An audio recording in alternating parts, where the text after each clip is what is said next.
Oh my God, bro. My uncle's friend's nephew's cousin's niece, third aunt twice removed's gerbil told me that the housing market's gonna crash, bro. Is that what's really happening? Well, that's what we're gonna find out in this video. So if you're in real estate, then you're probably gonna wanna watch this video so you know exactly what's up. So stick around and let's jump right in.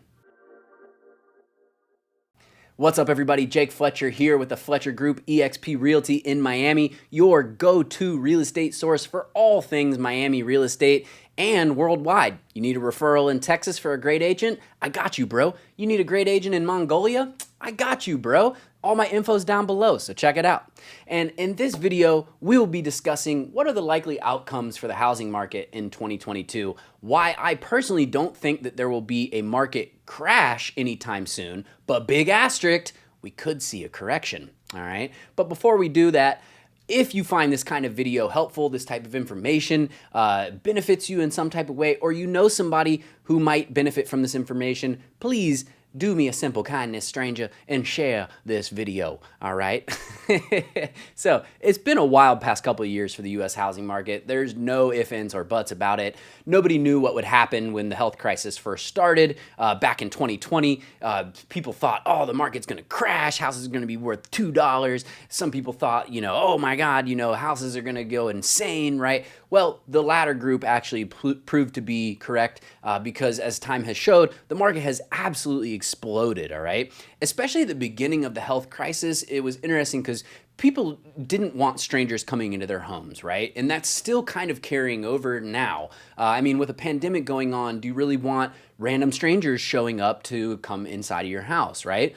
So understandably, the supply of housing inventory just absolutely plummeted, and it hasn't recovered since then. Now, at the same time, buying a home had become easier than ever because interest rates had been on a steady decline since 2018, and they eventually hit an all-time record low in January of 2021. So if you locked in a fixed rate mortgage in January 2021, props, I take my hat off to you. Not talking to you, phone.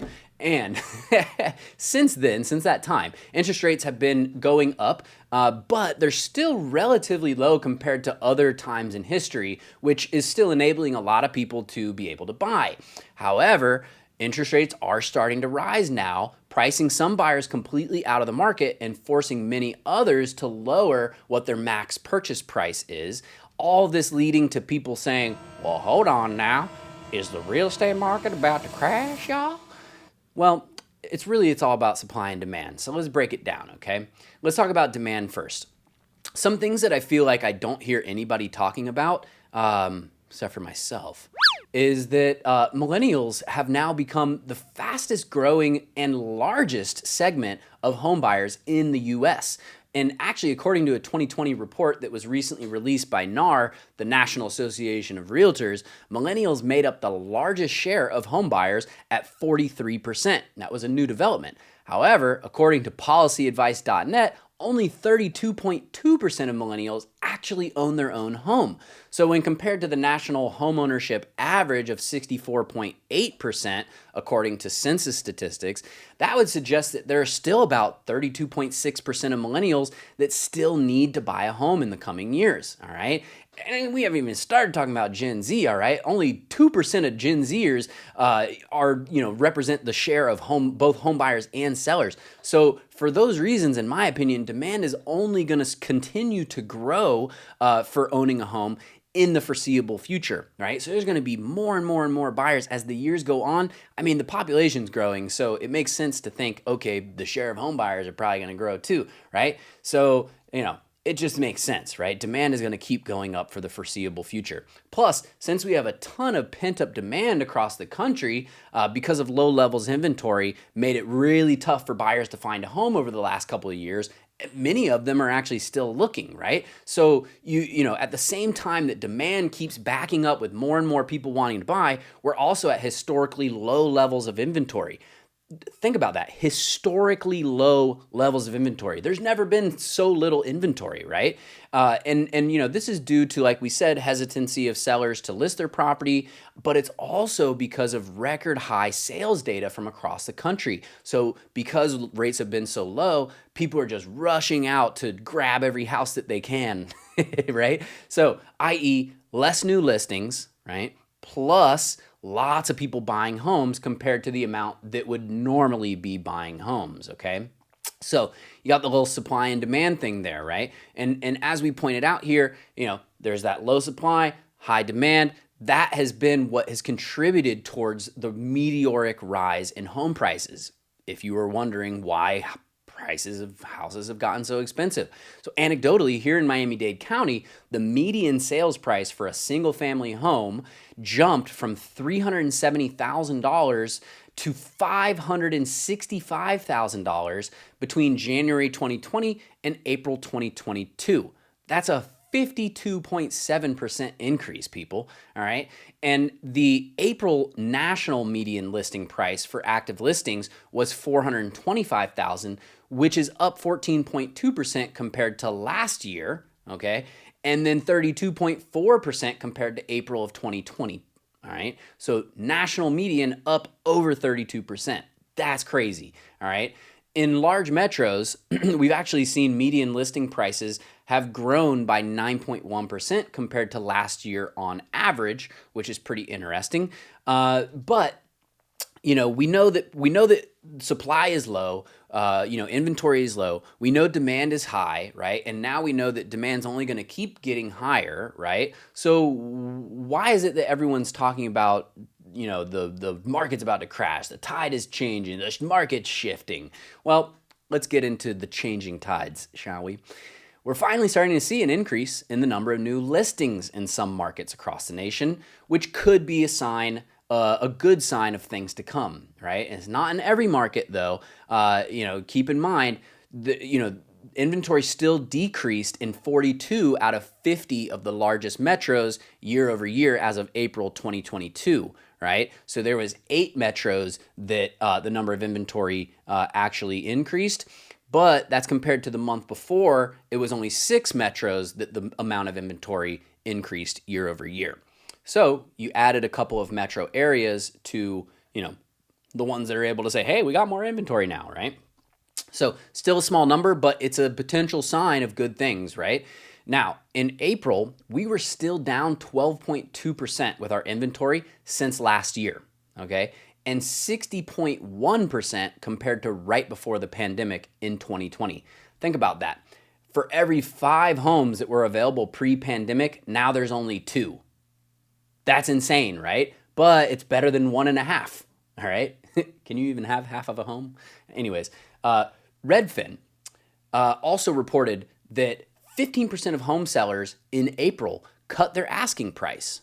15%, which is up from 9% a year ago, all right? So a whole 6% more of home sellers reduced their price, okay, in April compared to the year before. So that's another good sign of potential things to come. I don't know. What does this mean? Let's talk about it, right? So this could be at least partially due to the interest rates starting to go up, all right? In December 13th of 2021, the conventional 30-year fixed rate mortgage average was 3.17%. And today, it's 5.41% as of the recording of this video, which is a difference of 2.24%. And the highest rates that we've seen since 2009, which is kind of maybe an inauspicious time. But let's talk about it some more. So if interest rates keep going up and inventory, that rise of inventory that we're starting to see in some metros, if that starts to spread to other markets, then we could start to finally see this red hot housing market start to cool, but not collapse, okay? And I'm going to tell you why. If it does start to cool, though, it'll be by design because the Federal Reserve, good old J-Pow, cranking the money printer, right, has been raising the overnight bank funding rate in recent months in order to slow inflation. Just for anyone who might not be familiar, that overnight bank funding rate is essentially the cost for banks to borrow money from the Fed, right? which affects the cost of regular people to borrow money from those banks. All right. So keep all of this kind of in mind, right? The Fed is trying to raise rates to cool inflation. Okay. And like I said a second ago, we've seen a 2.24% increase in those interest rates from that time in 2020 to now, right? So let me explain a little kind of rule of thumb in real estate called the rule of 10x, which states that for every 1% that interest rates raise, you should see correspondingly a 10% decrease in the average sale price of homes because buyers now have less buying power. If the interest rates go up, that means buyers' monthly payments are going to also go up, which means that they can't afford as much as they could before. Their buying power has been decreased. Now, this also works in the inverse. For every 1% that interest rates go down, we should see an average increase of about 10% of the average sale price of a home, right? Because as those interest rates go down, all of a sudden buyers' payments go down as well, which means they can afford more, right? So, hitting my mic. So that's the rule of 10x in real estate. So you might be thinking, okay, Jake, well, if rates have gone up over 2%, why haven't homes crashed by at least 20% due to the law of 10x? well, it's not a law. It's called a rule, but it's like a rule of thumb, right? Kind of like suggested speed limit signs. I know you guys have always gone the speed limit at those, right? But the reason why we haven't seen a 20% decrease in the average sale price of homes is simply one word: demand, right? We talked about at the beginning that demand just keeps piling up, piling up. People couldn't buy homes, so they're still on the market waiting for homes. More millennials, more Gen Z are starting to be able to buy homes, so they're piling up. It's a logjam of buyers. It's insane, right? There's so much demand that even with interest rates rising, there's still so many people trying to buy, and that's keeping these prices high, right? And I think for the rest of 2022, we will continue to see prices raise, but they're not going to raise at 20% in a year or 15% in a year. It's going to be a little bit more like normal, like 5 to 7%, right? And some people have also brought up, okay, well, obviously houses are way overpriced, so there's got to be a crash, right? Won't this just be like 2008 all over again since people are buying overpriced homes? No, it's not. And I'll explain why. First of all, I like to always point out to people that there is a bias that people have, that we sort of expect things to happen the way that they happened in the past. So just because there was a housing crash in 2008 when prices got really high, now that prices are high again, we expect there to be a housing crash, right? But what's important to remember is that buyers right now are more qualified than they were in 2008. They have a better DTI, which is your debt to income ratio. Just think like if you have $1,000 a month of debt versus $2,000 a month income, then you have a 50% DTI ratio, right?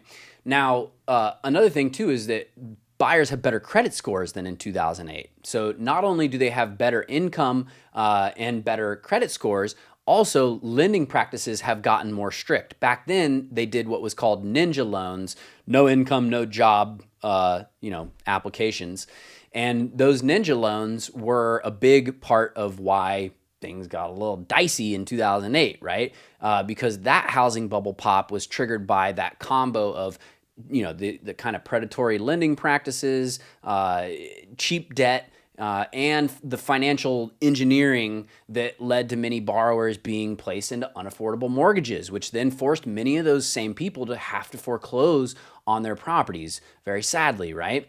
But people's household finances now are much stronger today than back in 2008. There's a lot of data that shows this. This isn't the video for that data. You can look it up just like I did. And another thing too is property values have gone up so much that people have more equity now than they've ever had before. So if they do happen to get into hot water with not being able to afford their payments, well, they can just sell, right? Or at the very worst case scenario, they can short sell.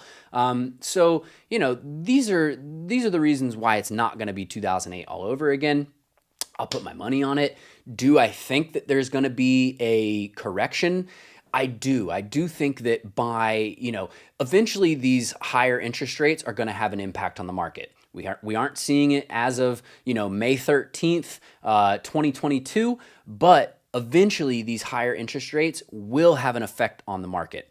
So I think it'll take a little bit of time, but eventually, maybe towards the end of this year, towards the end of 2022, I do think that we could potentially see a national sort of retracement of housing values. We could see a situation where they just trade sideways or gain very modestly, like I mentioned, like a maybe 5%, 6, 7% in some markets like Miami. But nationally, I think that nationally we will see a little bit of a correction, like maybe 5%, max 10%, if interest rates keep going up. If they stay where they're at right now in the mid fives, mid to low fives, then I think that it'll be much more likely that we'll see national real estate values sort of trade sideways, maybe like 2% value, 3%, appreciation in value. But if we see interest rates continue to go up, in other words, if the Fed feels like, hey man, we ain't really not getting a good handle on this inflation thing, we need to keep bumping up interest rates, then you're going to see eventually mortgage rates will also continue to go up, or even in advance of the Fed actually raising their policy rates. And then what would happen if we get into the upper fives, low sixes? That's when I think that we could really start to see a much bigger impact on the housing market, because at that point, buyers have lost more than 30% of their buying power from back in 2020, right? So, lumber is getting a little bit cheaper. Materials are starting to get a little bit cheaper. Supply lines are starting to open up a little bit better, but the demand is just still so freaking high and the inventory is just still so low that values are still going up. If you're in the market for a home and you got priced out, then a lot of people are having to start to look at other areas and commute longer, or they're having to, decrease their criteria, like, hey, we'll go for 2-bedroom, 1-bath instead of 3-bedroom, 2-bath, right?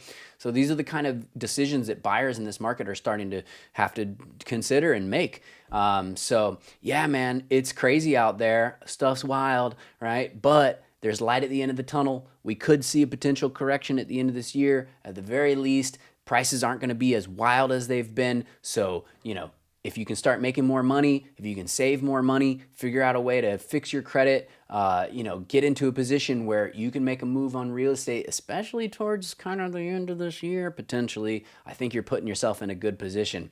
That's all from me, guys. Jake Fletcher with the Fletcher Group, eXp Realty, right here in sunny South Florida in Miami. And let me know if I can help you guys out at all. Until the next time, I'll see you on the next one. Peace.